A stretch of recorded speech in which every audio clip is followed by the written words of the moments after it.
With the injury and everything, but how does it feel to be the number one? You know, I think it's something that obviously I didn't want to come by it by this means. You never want to see a teammate go down. But at the same point in time, this is exactly what I signed up for. I came to Central Michigan to be the man.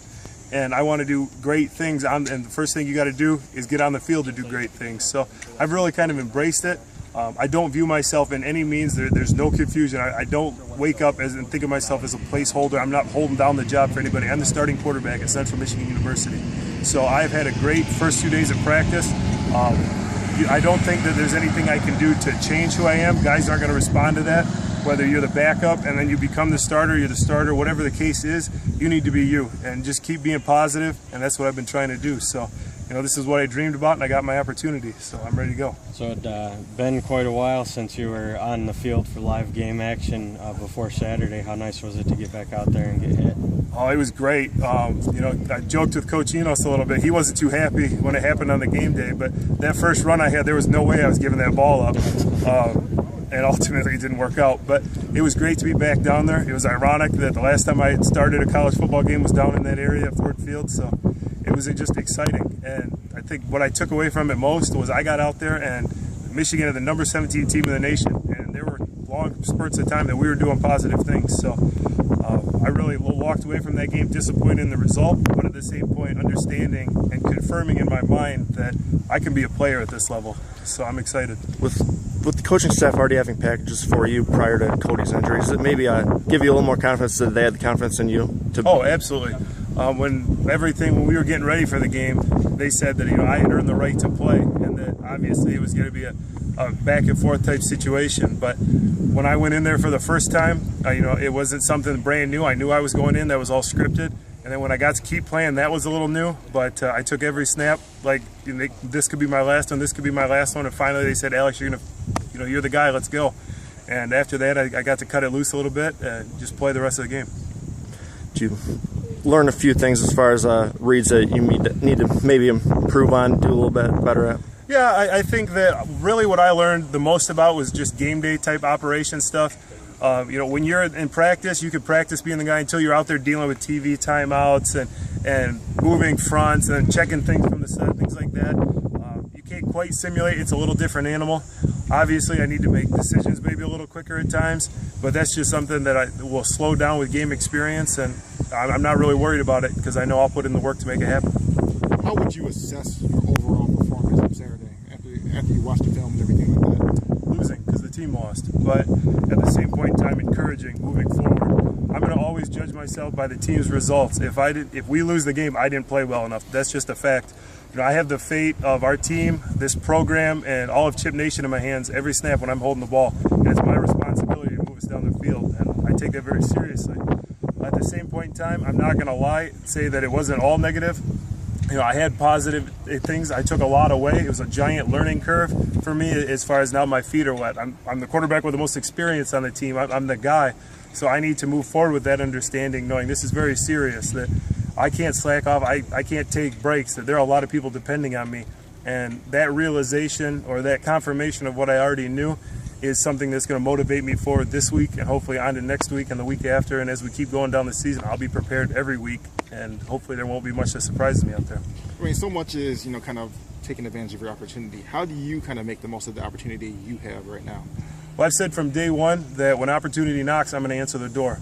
And I'm going to take advantage of this and put myself on the field, hopefully doing the best things I know how as a playmaker, as a dynamic athlete, and as a quarterback of this team.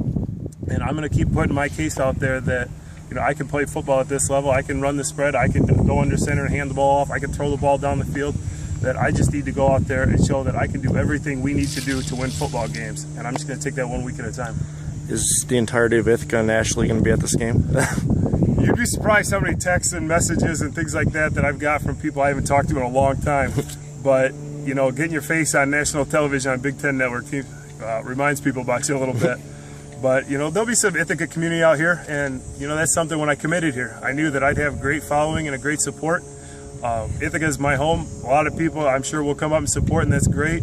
Just like Mount Pleasant, I've had people around campus say they've been waiting, and they're coming out to support. So if I can do just my part to help us take a step forward, to put people in the stands, to get people excited about CMU football, I'm more than willing to do that. Is this even more special to you being that so close to here, and now that you're a starter, I mean, does that make it even more special for you? There's no doubt that it makes it special for me.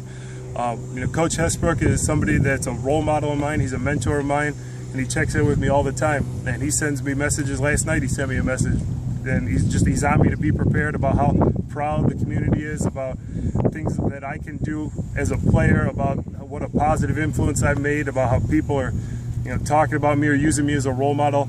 And ultimately that's something that I think football is an avenue for me to impact other people's lives, and hopefully I made a positive impact on that community. And one day people can say, Alex was a great football player, but he helped, my son or my daughter, or he was a role model that made them a better person. And I think that's special to me, and that's just one thing that being so close has allowed me to do.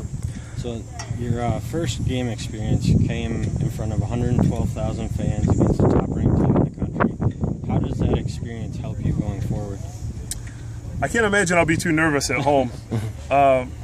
It's more special. As cool as it was to play down there, and I think if you're not from the state of Michigan, you probably don't understand how big of a deal it is. I know some of our guys from Florida and things like that, you understand who Michigan is, but if you don't grow up in the state of Michigan, you might not understand that as much, how big, going right down the road to play at MSU and then a little farther to play Ann Arbor, about how much great college football there is in the state.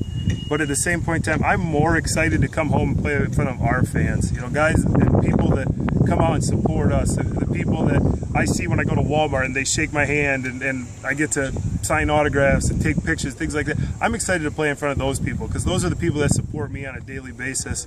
There was 112,000 people, and probably not many of them knew who I was before I stepped on the field.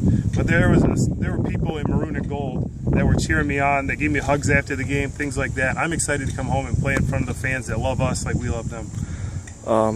Zerline getting hurt is obviously devastating, but Saylor kind of showed what he could do, and there's other guys that can fill in, aren't there? Oh, absolutely. Zerline, you don't replace a Zerline Tipton. That being said, you can't convince me that Saylor Lavallee and Anthony Garland and Martez Walker, all those guys aren't players either. So, we saw what those guys could do down there a little bit. Now they get a full week to be the guy just like I do. I'm an athletic guy, they're an athletic guy. What can our coaches, who are 95 hours a day drawing up things and ways for us to run the football, what can we do in a week to be exciting? That's a secret that New Hampshire will find out, but I think Chip fans should be excited about that too.